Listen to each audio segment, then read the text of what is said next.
गेहूँ से आटे का मतलब गेहूँ को पिसवाओ और आटो, कोई रॉकेट साइंस थोड़ी है क्या? यानी पहली stage, second, first and last, ये हमारा सोल्ड। फटाफट से आटा बन जाए। RCM सोल्ड करते हैं। RCM इस प्रोसेस से होकर यहाँ के आटा बनता है। अभी आटा कैसे बनता है पूरा आपको समझा रहा हूँ मैं। गेहूँ में दो प्रकार की इम्प्योरिटी होती है, ऑर्गेनिक और नॉन ऑर्गेनिक। ऑर्गेनिक इम्प्योरिटी का मतलब हो गया गेहूँ को पौधे के साथ भी जो डंठल वगैरह होते हैं उनको अलग कर लिया जाता है। कच्चे गेहूँ जिनको छोटे गेहूँ बोलते हैं उनको अलग कर लिया जाता है। बाकी गैस की वजह और कोई टूट जाता है गेहूँ उसको अलग कर लिया जाता है। इसके बाद में आती है नॉन ऑर्गेनिक इम्प्योरिटी, जिसमें कंकर पत्थर मिट्टी अलग कर ली जाती है। इसमें एक चले जाता है मडबोल का, जो पौधे की जमीन के साथ में खेत को मिट्टी डली आ जाती है मडबोल। उसकी डेंसिटी होती है गेहूँ के बराबर, तो वो इस प्रोसेस से नहीं निकलती है। उसको निकालने के मडबोल के स्ट्रक्चर को चेंज करना पड़ता है, यानी गेहूँ को रब करना पड़ता है। रब करके मडबोल को तोड़ के इस प्रकार की डस्ट निकाल ली जाती है। गेहूँ आपका पूरी तरह से साफ़ सुथरा हो गया। लेकिन गेहूँ के बीच में एक डीप लाइन होती है, देखिए गहरी लाइन होती है गेहूँ के बीच में। वो डीप लाइन में ये मडबोल की जो डस्ट होती है वो आके ऐसे अटक जाती है, वो मशीन से साफ़ नहीं होती है। तो इसके लिए हमें एक नीडिंग मशीन में डालना पड़ता है। नीडिंग मशीन में जब गेहूँ रोटेट होता है तो नीडिंग क्या करेगी, इसको यहाँ से आके इसको स्क्रैच करके ये इस प्रकार का पाउडर बाहर निकालेगी। यानी ये दोनों एक ही चीज़ के हैं, लेकिन ये गेहूँ का स्क्रैच किया हुआ है और बिना स्क्रैच का मडबोल पर गेहूँ आपका पूरी तरह से साफ़ हो गया। लेकिन गेहूँ आपका स्टोर कहाँ था? मंडियों में था। कोई धोकर में थोड़ी पड़ा था कि मंडियों में किसान के घर पे, व्यापारी के घर पे, वेयर हाउस में, वहीं पे स्टोर था। तो किसी ने वहाँ पे चूहों की चौकीदारी की क्या? नहीं की। यानी चूहे ने अपनी गंदगी कहाँ फैलाई? इसी गेहूँ। कोई पक्षी आया यहाँ से दाना उठाया, इसी को ठीक कर दिया। गंदगी कहाँ है? मंडियों में बड़े बड़े ढेर होते हैं। आपको बातें कड़वी लगेगी, लिख सकते बोल रहा हूँ मैं, बातें कड़वी लगेगी आपको? मंडियों में बड़े बड़े ढेर होते हैं। रात को चौकीदार सो जाता है तो उस मंडी उस ढेर में कुत्ते नीचे घूमते हैं। उसमें गंदगी कहाँ फैलेंगे? किसी ने गुटखा खा रहा है, वही पे गंदगी कहाँ है?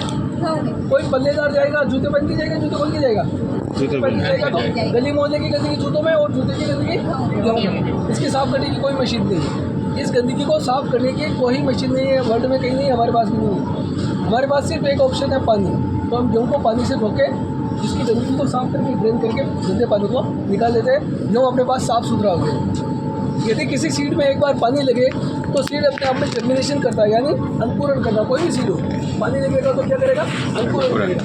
लोग तो कहते हैं ना, आप अंकुरित मूंग खाइए, अंकुरित चने खाइए, कभी सूखे मूंग के लिए बोला क्या? नहीं। तो उसमें क्या होता है, यदि कोई सीड जर्मिनेशन करेगा तो सीड अपने आप में एक फोलिक एसिड बनाएगा, यानी प्रोटीन बनाएगा। एनवायरनमेंट से नाइट्रोजन लेगा और अपने आप में प्रोटीन बनेगा। तो गेहूँ भी 8 घंटे तक हम स्टोर कर देते हैं, ताकि इसका जब प्रोटीन बनना पूरा हो जाए तब इसको ग्राइंडिंग के लिए भेजते हैं। ये ग्राइंडिंग का टॉप है और ये ग्राइंडिंग की मशीन का बॉटम है। ये टॉप फिक्स रहता है और बॉटम इस पर रबिंग होकर आटा बनता है। नीचे बॉटम वाला घूमता है, तो ये घूमेगा तो आटा बनेगा। और इस यहाँ से ये होल नज़र आ रहा है, यहाँ से हवा और गेहूँ अंदर आएगा, और यहाँ से जो डीप लाइन नज़र आ रही है, यहाँ से आटा और हवा वापस बाहर निकलेगी। जब कंप्लीट एयर आ रही है और कंप्लीट एयर जा रही है तो आटा गर्म नहीं होगा, यानी रूम टेम्परेचर पर आपका आटा तैयार होगा। कोई किसी प्रकार का न्यूट्रिशन लॉस नहीं है। यहाँ तक कोई आपको कंफ्यूजन है क्या? नहीं। कोई गलती तो नहीं की? गलती कर दी मैडम आपने। देखिए ये जो स्टोन देख रहे हैं उसमें स्क्रैच आ रहे हैं, खड्डे पड़ रहे हैं, यानी जब स्टोन की रबिंग हुई तो घिसा स्टोन घिसा है। घिसावट कहाँ है? कहाँ पे? आटे में। तो दिखा दो, निकालना तो पड़ेगा ना, डालिए। चलो निकालें। ये जो आपको स्टोन नज़र आ रहा है, इसकी स्टोन की प्रकृति देख लीजिए, इसकी नेचर देख लीजिए। ये जो स्टोन है एक रेत का बना हुआ है, रेत का, सैंड का बना हुआ है। सैंड कौन सी? Iron content. जिस सैंड में लोहा तत्व हो, जिस रेत में लोहे का तत्व है, उसी सैंड को सिलेक्ट किया है और उसी को कंप्रेस करके बनाया। यानी जब सैंड में अगर लोहे की मात्रा है, आयरन की मात्रा है, तो इसकी डस्ट में भी तो आयरन की मात्रा होगी। और आयरन वाली डस्ट को निकालने का सबसे अच्छा तरीका है मैग्नेट। तो यहाँ से जो आटा निकलता है हम उसको मैग्नेटिक फील्ड से भेजते हैं। मैग्नेटिक फील्ड का मतलब होता है एक बड़ा पाइप होता है जिसमें हवा के प्रेशर से आटा जाता है और बीच में मिलता है उसको एक मैग्नेट।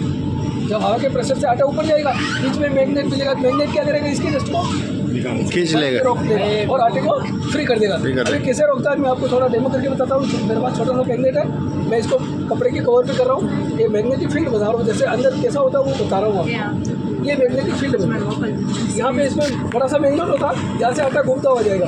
आटा घूमता हुआ जाएगा, इसके पास से निकलेगा तो आटा होगा वो तो ऊपर चला जाएगा, लेकिन इसकी डस्ट को जो मैग्नेट क्या करेगा? इसको रोक देगा यहीं पे। प्लस इसकी डस्ट ने किसी आटे के पार्टिकल के साथ भी कांटेक्ट किया, उसको भी रोक देगा, तो इसके साथ तो अभी भी नहीं आता है ना, तो उसको भी वो रोक देगा। तो मैग्नेट ने इसको रोक लिया और इसको नहीं रोका। क्यों नहीं रोका, मैं इसमें डाल के बता रहा हूँ आपको। ये आटा है, इसमें कोई इसके पार्टिकल नहीं है, कोई पत्थर का पार्टिकल नहीं, इसलिए मैग्नेट ने इसको फ्री कर दिया। इसको मैग्नेट ने रोक दिया। इसमें आटा भी है और उसका पार्टिकल भी है, देखो आप।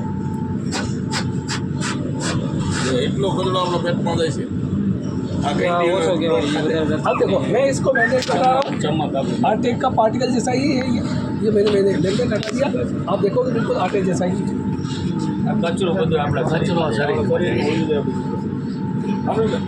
આપણે બધાને ઘરે દળવાની ઘંટી છે ને, એમાં માર્કેટની ઘંટી